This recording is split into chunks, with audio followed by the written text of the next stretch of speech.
नमस्कार, मैं अशोक प्रियदर्शी। बिहार के उपचुनाव में पहली दफा जनसुराज सियासी मैदान में भाग्य आजमा रही है। ऐसे में हर किसी की निगाहें जनसुराज पर टिकी है। ऐसा इसलिए कि जनसुराज के सूत्रधार प्रशांत किशोर रणनीतिकार रहे हैं। ऐसे में सबकी निगाहें उनकी पार्टी जनसुराज पर लोग नजर रख रहे हैं। प्रशांत किशोर कैसे लोगों पर भरोसा करते हैं, पुराने सियासी दलों को मात देने के लिए कैसे उम्मीदवारों को मौका देते हैं। चूंकि यह पहला अवसर है जब जनसुराज राजनीतिक दल के तौर पर सियासी मैदान में उतरी है। यह पहला अवसर है जब जनसुराज के सूत्रधार प्रशांत किशोर रणनीतिकार से राजनीतिक के रूप में एंट्री लिया है।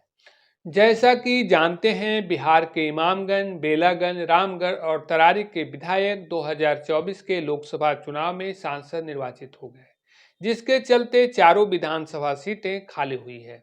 इन सीटों पर उपचुनाव हो रहे हैं। 13 नवंबर को मतदान और 23 नवंबर को परिणाम सामने आएंगे।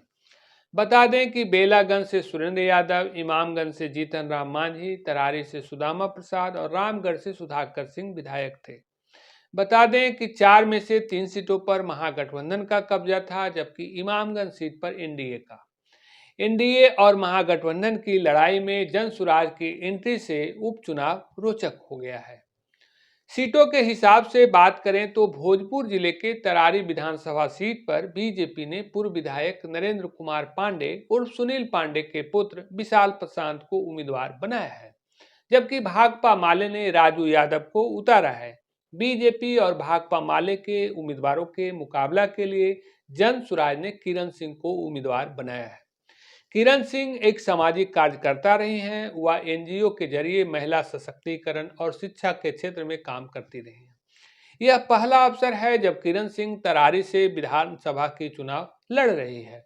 हालांकि किरण सिंह के पहले सेना के retired lieutenant general S K Singh उम्मीदवार घोषित किए गए थे। वे सीनियर आर्मी ऑफिसर थे, सेना में सम्मानित किए जा चुके थे, सियाचिन जैसे कई दुर्गम क्षेत्र में नेतृत्व कर चुके थे। लेकिन बिहार के वोटर लिस्ट में नाम नहीं रहने की वजह से उनकी उम्मीदवारी बदलनी पड़ी। गया जिले के बेलागंज सीट के उपचुनाव में राजद ने जहानाबाद सांसद सुरेंद्र यादव के पुत्र विश्वनाथ कुमार सिंह को उम्मीदवार बनाया है। बेलागंज सीट से सुरेंद्र यादव विधायक थे, लेकिन सांसद निर्वाचित हो जाने के कारण यह सीट खाली हुई है। दूसरी तरफ जदयू ने पूर्व विधान पार्षद मनोरमा देवी को उतारा है। मनोरमा देवी गया जिला परिषद के पूर्व अध्यक्ष बिंदी यादव की पत्नी है। राजद और जदयू उम्मीदवारों के मुकाबला के लिए जनसुराज ने मोहम्मद अमजद को मैदान में उतारा है। मोहम्मद अमजद 2005 और 2010 का विधानसभा चुनाव लड़ चुके हैं, हालांकि उन्हें कामयाबी नहीं मिली थी। बेलागंज में जनसुराज को टिकट बदलनी पड़ी है। दरअसल जनसुराज ने पहले भी यह टिकट मोहम्मद अमजद को ही दिया था, लेकिन मोहम्मद अमजद ने पैसे की कमी का हवाला देते हुए चुनाव लड़ने से इनकार कर दिया था। लिहाजा प्रोफेसर खिलाफत हुसैन को टिकट दिया गया था, लेकिन प्रोफेसर खिलाफत हुसैन पीछे हट गए। तब एक बार फिर मोहम्मद अमजद को राजी कराते हुए उन्हें मैदान में उतारा गया है।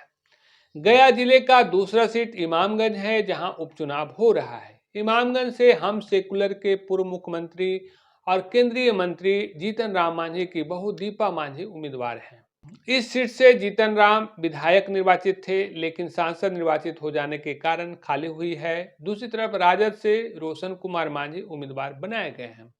हम और राजद उम्मीदवारों के मुकाबला के लिए जनसुराज ने डॉक्टर जितेंद्र पासवान को उतारा है। डॉक्टर जितेंद्र पासवान ग्रामीण चिकित्सक रहे हैं। वे 24 की उम्र से चिकित्सक के पेशे से जुड़े हैं, सामाजिक क्षेत्र में सक्रिय रहे हैं। वे बांके बाजार में 2000 से अस्पताल चलाते आ रहे हैं। डॉक्टर जितेंद्र पासवान की पत्नी 2011 से 10 सालों तक साहिबगंज पंचायत की मुखिया भी रही हैं। बिहार का चौथा सीट कैमूर जिले का रामगढ़ सीट है, जहां से सुधाकर सिंह विधायक थे, लेकिन सांसद निर्वाचित हो जाने से यह सीट खाली हुई है। राजद ने इस सीट पर सुधाकर सिंह के छोटे भाई अजीत कुमार सिंह को उतारा है। अजीत सिंह के पिता जगनारायण सिंह राजद के प्रदेश अध्यक्ष हैं। दूसरी तरफ बीजेपी ने पूर्व विधायक अशोक कुमार सिंह को उम्मीदवार बनाया है। अशोक सिंह 2015 में रामगढ़ विधानसभा से निर्वाचित हुए थे। 2020 में भी उम्मीदवार थे लेकिन पराजित हो गए थे। राजद और बीजेपी उम्मीदवारों के मुकाबले के लिए जनसुराज ने सुशील सिंह कुशवाहा को उम्मीदवार बनाया। वे बहुजन समाज पार्टी के संस्थापक काशीराम के साथ करीब 3 दशक तक काम किया। वह बसपा के प्रदेश महासचिव रह चुके हैं। कैमूर के सुशील सिंह कुशवाहा पहले भी चुनाव लड़ते रहे हैं। सुशील सिंह कुशवाहा 2019 में बसपा की टिकट पर बक्सर से चुनाव लड़ चुके हैं। वह तीसरे स्थान पर रहे थे। उन्हें 80,261 मत मिला था। देखें तो इस सीट पर राजद और बीजेपी से राजपूत जाति के उम्मीदवार हैं। दोनों के मुकाबला के लिए प्रशांत किशोर ने कुशवाहा जाति के सुशील सिंह कुशवाहा को उतारा है। दूसरी तरफ बसपा ने सतीश कुमार यादव को उम्मीदवार बनाया है। सतीश के चाचा अंबिका यादव 2009 के उपचुनाव और 2010 के विधानसभा चुनाव में रामगढ़ से विधायक निर्वाचित हुए थे। कुल मिलाकर रामगढ़ में लड़ाई विधायक परिवारों के बीच बन गई है। देखें तो जनसुराज उम्मीदवारों के चयन में योग्यता, उम्र और अनुभव का ख्याल रखा है। उम्र के लिहाज से 40 से 55 उम्र के उम्मीदवार उतारे गए हैं। राजनीतिक अनुभव और सामाजिक कार्य में जुटे लोगों को तवज्जो दिया गया है। जातीय गणित का भी विशेष ख्याल रखा गया है। ऐसे में देखना दिलचस्प होगा कि जनसुराज का यह सियासी दांव कितना कारगर हो पाता है। ऐसे ही रिपोर्ट को देखने के लिए एक्सक्लूसिव पोस्ट के साथ जुड़े रहें। फिर मिलते हैं किसी अगले रिपोर्ट के साथ।